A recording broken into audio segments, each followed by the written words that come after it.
एक बार की बात है।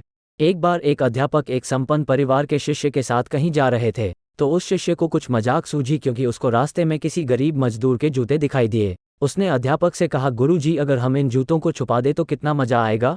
देखते हैं कि मजदूर पर इसका क्या असर पड़ता है। अब उसको तो मजाक सूझ रहा था, लेकिन गुरुजी ने कहा कि नहीं, गरीब इंसान के साथ इस तरह का भद्दा मजाक करना ठीक नहीं है। उसने कहा, क्यों ना हम इन जूतों में कुछ सिक्के डाल दें और देखें कि इसका इस गरीब मजदूर पर क्या प्रभाव पड़ता है।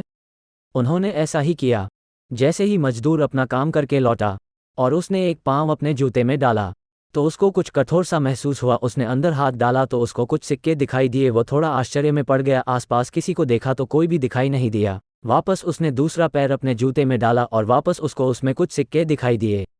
अब दोनों जूतों के सिक्कों को उसने अपने हाथों में रखा और प्रभु की तरफ इशारा किया है, प्रभु, पता नहीं किस भले मानुष ने ये सिक्के मेरे जूतों में छुपाए हैं, लेकिन जिसने भी छुपाए हैं उसको मेरी दुआ है ताकि इन पैसों से मैं अपने बच्चों और पत्नी के लिए कुछ खाना और दवाएं ला सकूंगा। और इतना बोलकर वह चला गया।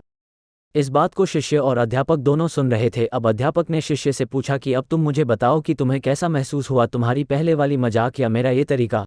तो उसने कहा कि गुरुजी, मैं आपसे क्षमा चाहता हूँ। अब मुझे समझ आ गया है कि सच्ची खुशी किस चीज़ में है। जब हम किसी की मजाक उड़ाते हैं तो हमें कुछ पल का आनंद मिलता है, लेकिन इससे हमें बद्दुआ मिलती है। लेकिन अगर हम किसी की मुश्किल परिस्थिति में मदद करते हैं और जिसकी भी हम मदद करते हैं उसको भी नहीं पता कि हमने उसकी मदद की है, लेकिन अंदर ही अंदर हमें पता है कि हमने उस इंसान की मदद की है, यही सच्ची खुशी है। जब हम दूसरों को खुशी देते हैं तो हमें सच्ची खुशी मिलती है। इसी तरह खुशियाँ बांटते रहिए, लोगों की मदद करते रहिए और दान करते रहिए जिसके भी आप काबिल हो। जितना भी आपसे बन पड़े दान करें, लेकिन दान जरूर करें। इसका मतलब यह नहीं है कि आपको कंपलसरी या अनिवार्य रूप से इतने रुपए दान करने ही चाहिए, क्योंकि हर किसी की ज़रूरत अलग अलग हो सकती है। अगर आप किसी को पैसों का दान नहीं कर सकते तो कम से कम चीज़ों का दान तो कर ही सकते हैं। मुझे पूरी उम्मीद है कि यह हार्ट टचिंग स्टोरी आपको ज़रूर अच्छी लगी होगी। दोस्तों, उम्मीद है आपको हमारा ये वीडियो पसंद आया होगा। इस वीडियो को लाइक और शेयर कीजिए और हमारी चैनल फैक्ट दुनिया को सब्सक्राइब करना मत भूलिए। तो मिलते हैं अगले वीडियो में एक और रोमांच की बातें लेकर। जय हिंद।